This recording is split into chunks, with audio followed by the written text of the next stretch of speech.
जे माझ्या मनात आहे ते तुम्हाला वास्तवात उतरवावं लागेल आणि त्या पद्धतीने मागच्या निवडणुकीपासून म्हणजे मागची जी निवडणूक होती त्या निवडणुकीत सुद्धा अत्यंत मी याच ठिकाणी भाषण करत असताना 2019च्या निवडणुकीत ताई म्हणालो होतो की खरं तर या माणसाचं नाव देवदत्त आहे की विश्वास आहे।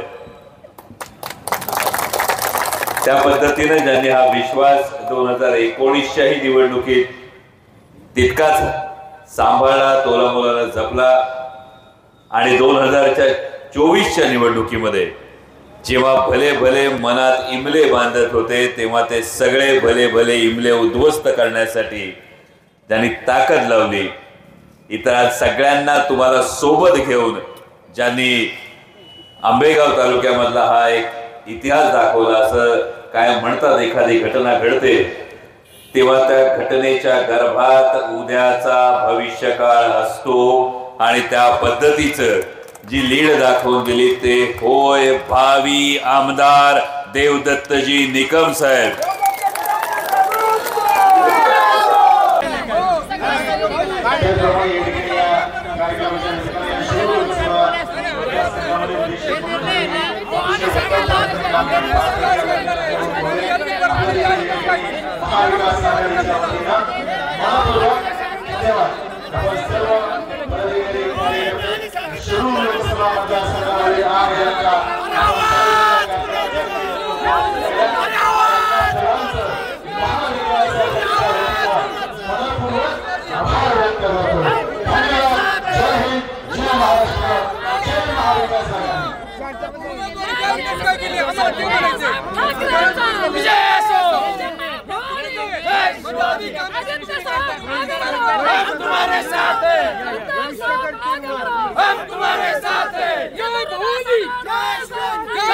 शिवाजी महाराज की जय, भवानी जय शिवाजी साहेब आगे बढ़ो, हम तुम्हारे साथ हैं। आदित्य साहेब आगे बढ़ो, हम तुम्हारे साथ हैं। उद्धव साहेब आगे बढ़ो, हम तुम्हारे साथ हैं। आदित्य साहेब आगे बढ़ो, हम तुम्हारे साथ हैं। अरे आवाज कुणाचा?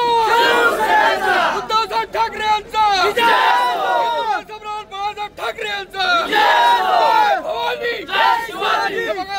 इथं वरिष्ठांना कल्पना नाही देता डायरेक्ट उमेदवारी इथं जाहीर केली आहे। खासदारांनी आम्हाला अजिबात मान्य नाही। उद्धव साहेब दोन निर्णय देतील तो आम्हाला मान्य असेल आणि इथं आम्ही असं चालू देणार नाही। खासदार झाले महाविकास आघाडीच्या शिवसैनिकांच्या जीवावर झाले यांचे फक्त तुमच्याकडे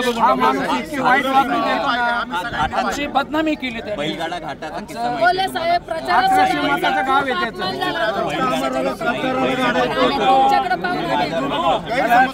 काउंटिंग एजंटच्या ऐवजी मला अपक्षाचा काउंटिंग एजंट लोकांना सांगतात ते सुरेश बुर आला नाही बघा काउंटिंगला, हे चांगलं नाही।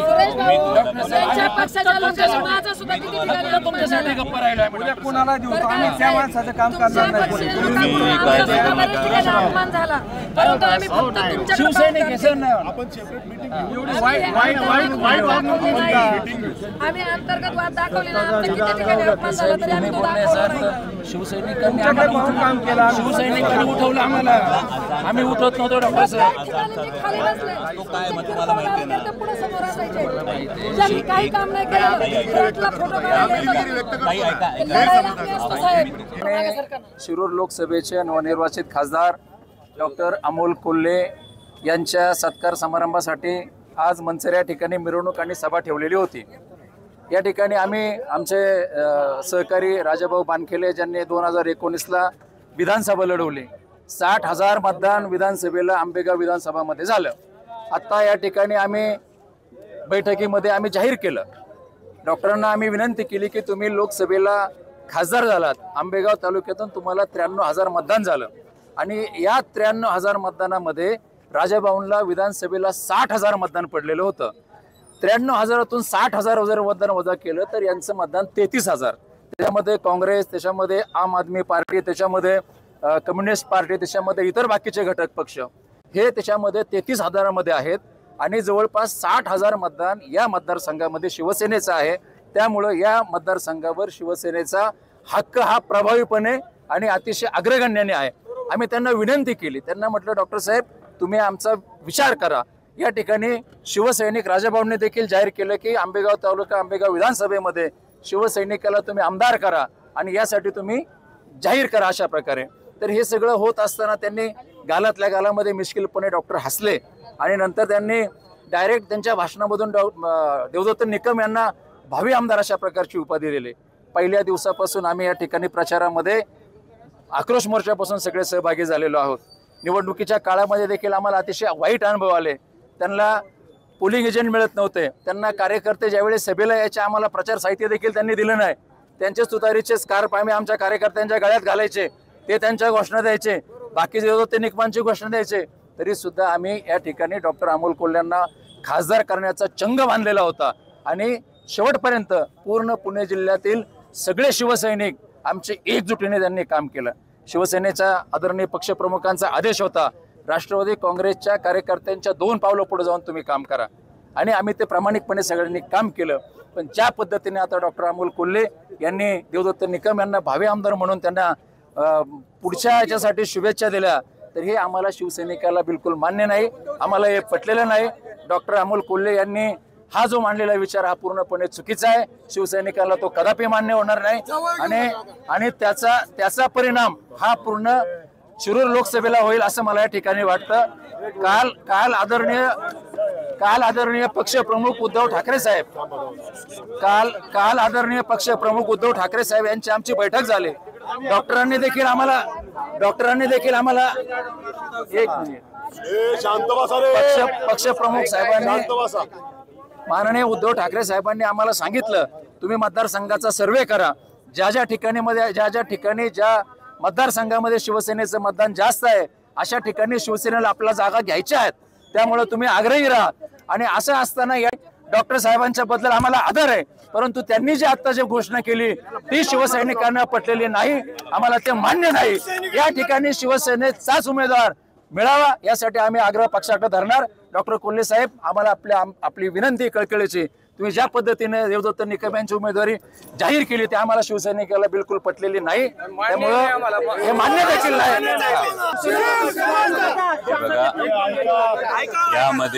यामध्ये मुळात मी कुठली उमेदवारी जाहीर केलेली नाही। त्यांच्या कार्यकर्त्यांचा जो भावी आमदार म्हणून आहे याला एक थोडीशी पार्श्वभूमी आहे, ही या मतदारसंघातल्या काही नेत्यांना ठाऊक आहे। दुर्दैवानं लगेच अजाण सुरू झाल्यामुळे मला थांबावं लागलं आणि त्यानंतर मी त्याचं स्पष्टीकरण देऊ शकलो नाही, त्यामुळे फक्त थोडासा गैरसमज झाला। या सगळ्या माणसांनी जीवाचं रान केलंय।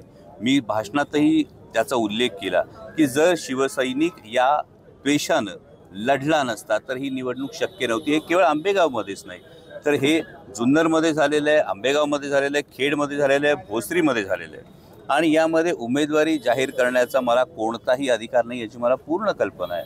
महाविकास आघाडीचे सगळे नेते मिळून जो काही निर्णय घेतील हा आम्हाला सगळ्यांना मान्य असणार आहे।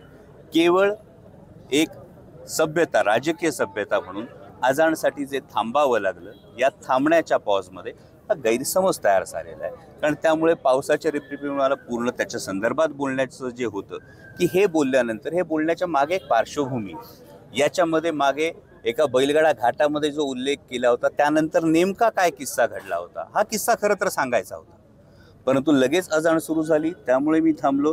हा किस्सा खाजगीत मी तुमच्याशी शेअर करतो, तुम्हाला त्याची खात्री पटेल। आणि मी आपल्या समोर मी तुम्हाला ही सांगतोय की ही उमेदवारी महाविकास आघाडीचे नेते जे काही देतील, जो उमेदवार देतील, हा प्रत्येक पक्षाला अधिकार आहे। शिवसैनिकांनी जीव तोडून काम केले याची मला पूर्ण जाणीव आहे। या संदर्भातली जी ही महाविकास आघाडीचा मी तेच सांगतोय की हा निर्णय पक्षश्रेष्ठी घेतील। महाविकास आघाडीचे सगळे नेते मिळून जो काही निर्णय घेतील तो 100% आम्हाला प्रत्येकाला मान्य। देवदत्त निकमांची उमेदवारी तुम्ही जी आता घोषणा केली ही उमेदवारी नाही, ही भावना जी कार्यकर्त्यांनी खालून जी व्यक्त केली, आणि या घटनेच्या नावाची जर चर्चा झाली तर उमेदवारी जर त्यांना डिक्लेअर झाली तर खासदार म्हणून मतदारसंघात 100% महाविकास आघाडीचा घटक म्हणून मला ही गोष्ट बांधील आहे। महाविकास आघाडीचे नेते ज्या पद्धतीने हे जागा वाटप करतील हे 100% जो कोणी उमेदवार असेल, शिरूर लोकसभा मतदारसंघामध्ये सुद्धा शिवसेनेला उमेदवारी ही मिळणार आहे। जी निर्णय पक्षश्रेष्ठी देतील या पक्षश्रेष्ठींच्या निर्णयाला आम्ही सगळेजण बांधील आहोत. त्यामुळे यामध्ये कुठलीही उमेदवारी जाहीर करण्याचा मला अधिकारच नाही. मी फक्त या भावना व्यक्त करत होतो आणि मी आपल्याला वारंवार फार जबाबदारीनं सांगतो. आपण सगळ्यांनी बघितलं की भाषण सुरू असताना अजाण सुरू झाली. अजाण सुरू झाल्यानंतर भाषण थांबवण्याचा एक संकेत असतो. हे भाषण थांबवलं आणि तो जो उल्लेख झाला होता तो उल्लेख कशासाठी झालाय हा सांगण्यासाठीचा जो विलंब आहे याच्यामध्ये हा गैरसमज तयार झालेला आहे. याच सगळ्या माणसांनी जीव तोडून काम केलेलं आहे आणि हे मी स्वतः पाहिलेलं आहे. मी स्वतः अनेक ठिकाणी बोललेलो आहे आणि याची जाणीव मला कायम आहे. शिवसेनेच्या कार्यकर्त्यांच्या ज्या भावना दुखावल्या गेल्या त्या कार्यकर्त्यांशी तुम्ही आता चर्चा करून मनोमिलन करणार का पुन्हा हे बघा, आम्ही याच सगळ्या माणसांनी कामं केलेली आहेत. त्यामुळे मला ही खात्री आहे की अगदी शेतकरी आक्रोश मोर्चापासून सुरेश भाऊंसारखा कार्यकर्ता शेतकरी आक्रोश मोर्चापासून खांद्याला खांदा लावून माझ्यासोबत आहे. याची मला कल्पना आहे. जी गोष्ट आहे खरं तर आजच्या पावसामुळं हे संपूर्ण जर भाषण आहे पुन्हा एकदा पाऊस नसताना या संदर्भातला जो एक सविस्तर संपूर्ण गोष्ट आहे, कारण आज अनेक गोष्टींचा खुलासा करायचा होता.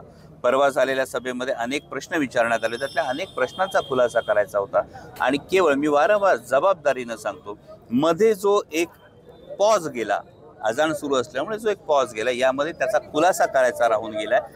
आम्ही डेफिनेटली यामधला हा विषय सॉल्व्ह करू.